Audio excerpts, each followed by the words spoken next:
하루는 엘리사가 수넴에 이르렀더니 거기에 한 귀한 여인이 그를 강건하여 음식을 먹게 하였으므로 엘리사가 그것을 지날 때마다 음식을 먹으러 그리로 들어갔더라. 아멘.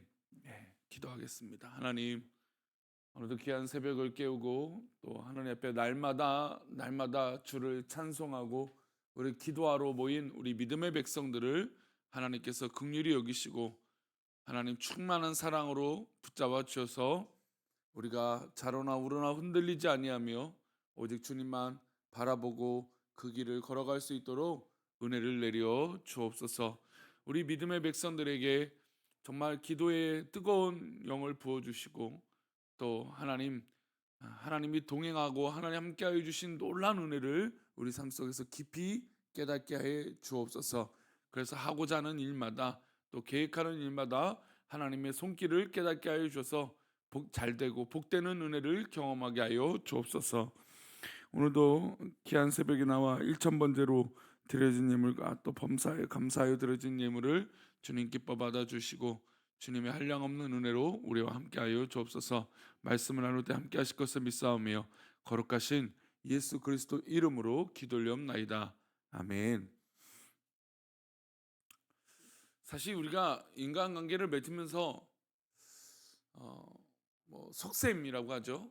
저 사람이 하는 의도를 뻔히 느낄 때가 있어요. 물론 말로 하지 않고 뭐, 어떤 그 표현은 하지 않아도 저 사람이 저래서 저런 행동을 하는 거야. 이게 느껴지는 경우들이 있죠. 근데 그게 선하고 좋은 의도라면 아이고 그래 고맙고 감사하네라고 하지만 속셈이 뻔하게 보이고 좀 나쁜 마음이 보이고 또 이용해 먹으려고 하는 마음이 보이고 뭐 여러 가지 인간적인 마음이 보이면 그 관계는 사실 이렇게 깊어지기는 어렵죠. 그래서 우리가 신앙인일수록 우리의 속마음이 정결하고 또 투명하고 또 정직한 그런 모습이 있어야 될 줄 믿습니다. 시편의 찬양들을 보면 특별히 이제 정직한 영이라는 것의 표현이 등장해요. 그러니까 성령이 임하면 우리 가운데 정직한 영이 있게 되는 것이죠. 그래서 사실 성도들과 이 교제하고 할 때 가장 중요한 건 우리 내 마음과 내 믿음의 삶 속에 이 정직한 영이 즉 성령이 계시는가라고 하는 질문을 던질 필요가 있어요. 정직해야죠.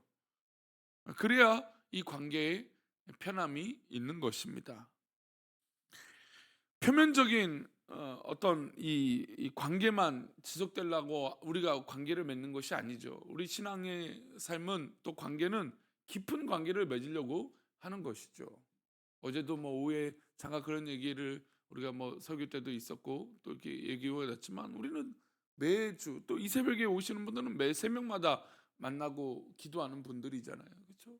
그러면 우리 관계가 그냥 뭐 와서 예배만 잠깐 드리고 뭐 드라마 한 편 보듯이 좋았어 이러고 가는 게 아니잖아요. 우리는 이후에 그 말씀과 또 도전받은 것 또 하나님의 은혜로 서로 관계를 맺고 이해하고 사랑하고 이런 관계가 우리 가운데 있어야 되는 것이죠. 우리 주변에도 가끔 보면 속셈이 뻔한 이 사람들이 느껴질 때가 있습니다. 그러면 인간적인 마음이 느껴지죠. 근데 오늘 본문에 등장하는 이 여인은 전혀 그렇지 않아요.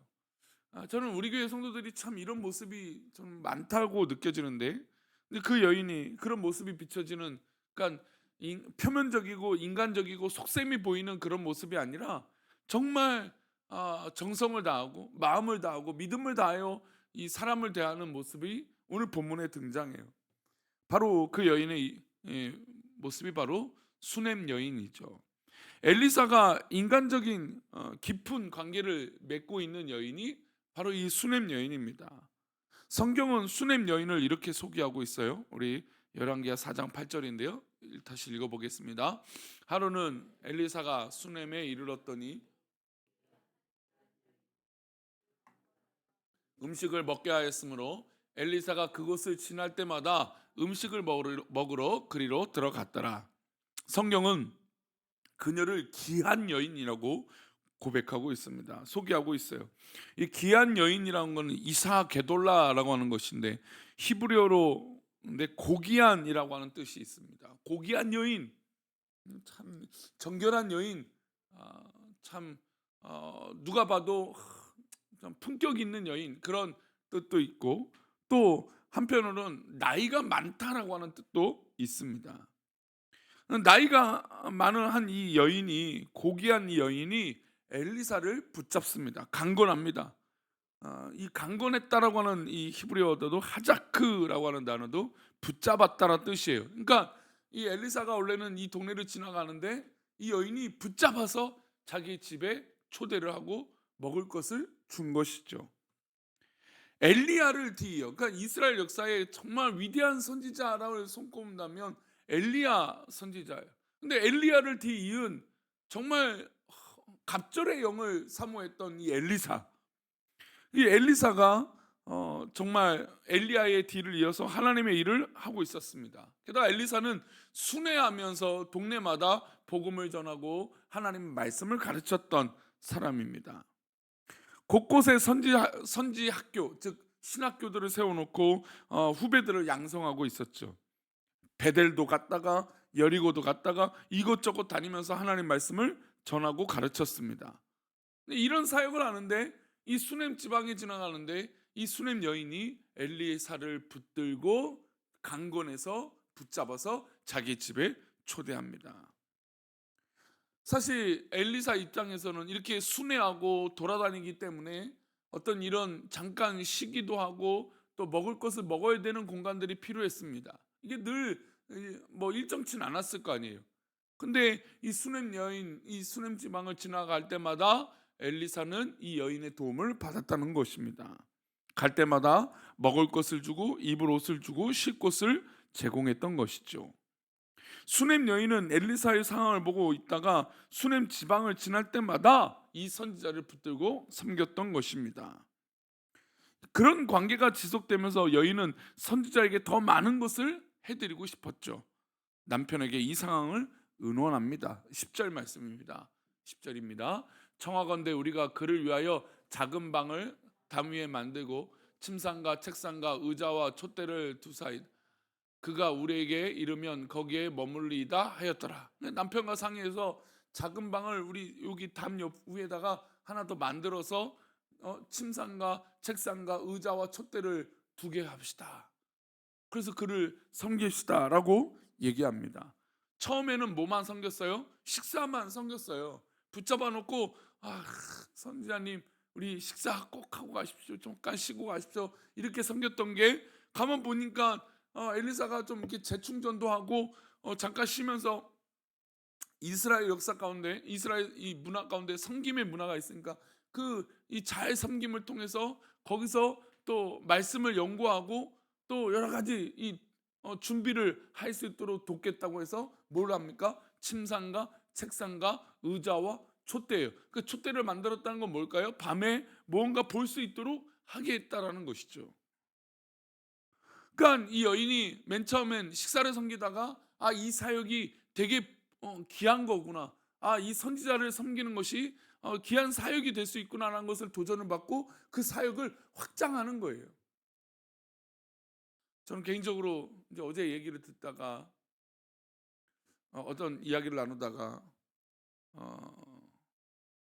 그 훈련이라고 하는 단어를 듣게 됐어요. 큰 교회는 훈련들이 있죠. 뭐 성경 공부반도 뭐 여러 가지가 있고 뭐 좋은 훈련들이 분명히 있습니다. 근데 저는 개인적으로 가장 좋은 훈련은 예배를 제대로 드리는 게 훈련이에요. 저도 뭐 대형 교회를 많이 있지만 뭐 훈련한답시고 예배를 잘 안 드려요. 봉사한답시고 예배를 또 기도를 잘 안 해요. 심지어 어떤 교회 성도들은 어떤 1년의 훈련을 막 4년 5년 받았는데 오히려 막 더 시험 들고 교회에서 오히려 더 본이 되지 못하는 모습들을 너무나 많이 봤어요. 뭐 그 훈련 자체가 잘못됐다는 것이 아니라 우리는 예배자예요. 성도는 예배자예요. 그 봉사도 마찬가지예요. 봉사도 그 봉사의 진심이 담기고 어떤 다른 사람과 이 상황들을 진심으로 믿음으로 바라보고 순종하고 쓰임 받을 때 가치가 있는 거예요. 그러나 내가 어느 순간부터 이 봉사와 섬김의 주인이 돼 버리잖아요. 그러면은 그 교회에서 목소리 큰 자가 되는 것이죠. 그게 덕이 될까요? 그렇지 못합니다. 그러니까 우리나라의 어떤 뭐 개인적으로 대형 교회는 참 충분히 좋은 역할들을 하고 있고 잘하고 있다고 저는 생각해요. 그러나 이 단점과 약점이 전 개인적으로 거기에 있어요. 큰 교회에서 훈련 받으면 마치 큰 교회 시설을 이용하면 뭔가 마치 그럴 바에는 교회 가지 말고 유치원 보내고 어린이집 보내고 어디 맡기는 게 낫죠. 요즘 얼마나 저런 게 많습니까? 시설들이 아이들을 위한 시설들이 얼마나 많아요. 교회에서 교회는 아이들에게 그런 걸 제공하는 게 사실은 첫 번째가 아니에요. 아이들에게 가르치는 건 하나님의 말씀이죠. 그게 우선이에요. 예배하는 태도를 가르치는 게 교회의 우선이에요. 그리고 그 이후에 아이들이 놀 공간도 있고 그러면 좋은 것이죠. 한국 교회가 사실 이런 부분들을 놓치고 있는 것 같아서 참으로 마음이 대화 가운데 조금 아팠어요. 근데 오늘 이 여인은 선지자잖아요. 그 선지자라는 게 뭐 나올 게 있겠습니까? 어, 사실 목회자를 섬긴다는 게 뭐가 나오겠습니까? 근데 어떤 분들은 막 이빠른 얘기를 한다고 야 목회자 섬기면 목회자 교만해지고 목회자 죄 짓고 목회자 시험 들면 우리 또 더 그래 막 그래요. 맞죠. 목회자가 우상이 되면 안 되죠. 그러나 여러분 중요한 걸 놓치면 안 돼요. 하나님의 사람을 돕고 그러니까 목회자뿐만 아니라 성도들을 섬기고 사랑하고 우리 이웃을 사랑한다는 관점이 왜 중요하냐면 그게 목적이 아니에요. 저 사람을 위해서라고 하는 게 목적이 아니죠. 결국 나를 위한 거죠. 하나님 앞에 이렇게 봉사하고 쓰임 받았더니 또 하나님 앞에 쓰임 받았더니 또 다른 마음을 나에게 주시는 거예요. 도전이에요. 그 순수성을 잊어버리면 안 돼요.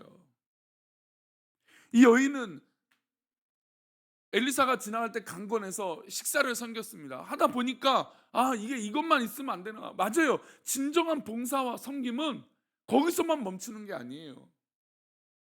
우리가 교회를 일하러 오는 게 아니잖아요. 우리 교회는 봉사하러 오는 거예요. 하나님 마음을 더 나누는 거예요. 그렇다면 그 순수성을 우리가 잊지 말아야 돼요. 내가 이렇게 봉사했을 때 과연 어떤 의미가 있는 것인가? 내가 왜 이것을 하고 있는가? 그랬더니 또 다른 것에 눈이 들어오는 거죠. 왜요? 나는 순수하게 봉사를 하는 거니까.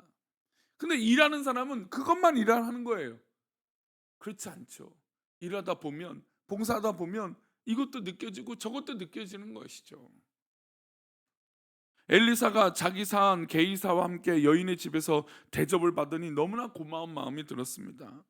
이렇게 저 촛불도 준비하고 침상도 준비해주고 여러 가지 이것들을 계속 섬기고 있으니까 엘리사 마음에 뭔가 대접해 줘야겠다. 그러니까 이 화답 보답을 해줘야겠다 생각이 들었어요. 그리고 여인에게 이렇게 말합니다. 우리 13절 말씀인데요. 함께 읽겠습니다. 엘리사가 자기 사환에게 이르되 너는 그에게 이르라 내가 이같이 우리를 위하여 세심한 배려를 하는도다. 내가 너를 위하여 무엇을 하랴? 왕에게냐 사령관에게 무슨 구할 것이 있느냐 하니 여인이 이르되 나는 내 백성 중에 거주하나이다 하니라. 엘리사가 사실 이스라엘 땅에서 가장 영향력 있는 선지자이다 보니까 많은 이 정치인들과 또 왕이나 이 많은 사람들을 만날 수 있었어요. 그러니까 뭔가 민원을 해결해 줄 수 있는 거죠. 그런 위치가 있어요. 그래서 이 여인에게 뭘 우리가 도와줄까? 뭘 또 나는 못해도 이렇게 도와줄 수 있도록 건의해 줄까? 이렇게 말했더니 이 여인이 뭐라고 얘기합니까? 여인이 이르되 나는 내 백성 중에 거주하나이다 하니라. 아무것도 필요 없다라는 거예요. 나는 그냥 백성으로서 이렇게 사는 것이 괜찮습니다. 그러니까 이 마음에 다른 속내가 없는 거예요. 봉사하는데 다른 속내가 없는 거예요. 내가 다른 이 귀한 하나님의 일들을 하는데 다른 것이 없는 거예요. 제가 왜 우리 한국교회 어른들이 참 위대하고 대단한 건 이 순수한 마음으로 교회를 사랑하고 목회자를 사랑하고 성도를 사랑하기 때문이에요. 우리가 계산해 봐요. 교회 다니는 게 수지 타산 맞습니까? 손해 보는 게 훨씬 더 많죠. 실제로 그렇습니다. 그렇지만 우리가 그것을 계산하는 게 아니잖아요. 그렇죠? 우리가 정말 때로는 가족보다 더 가깝고 사랑하는 우리 형제들, 자매들, 우리 교회 성도들 물론 때로는 참 지지고 볶고 좀 아유 좀 저럴까라고 싶은 마음이 들지만 그래도 우리 한 성도 싫은 소리 하더라도 그래도 손 내밀게 되는 게 우리 성도, 우리 가족. 이거 아니에요. 이게 순수한 마음인 거죠. 순수한 마음. 왕에게나 군사령관에게 필요한 것을 민원이 있으면 말하라고 했더니 어? 저는 사심이 없습니다. 내가 이 백성 중에 거주하는데 전혀 불편함이 없습니다라고 말하고 있는 것이죠. 그런 말씀하지 마세요. 이런 관계는 어떻게 될까요? 지속되죠, 지속돼요. 속내가 있고 또 다른 마음이 있고 감추는 사람은 좀 가까이 하기 어려워요. 그러나 그냥 속마음을 뻔히 다 보여주는 사람, 진실한 사람, 뭔가 대가를 바라지 않는 사람, 이게 얼마나 귀한 관계가 됩니까? 그래서 엘리사가 이 가정을 축복하죠. 나중에 어떤 일이 있습니까? 이 여인에게 아들이 있었다가 자녀가 없었는데 자녀가 생겨요. 근데 그 아들이 어떻게 됩니까? 죽게 돼요.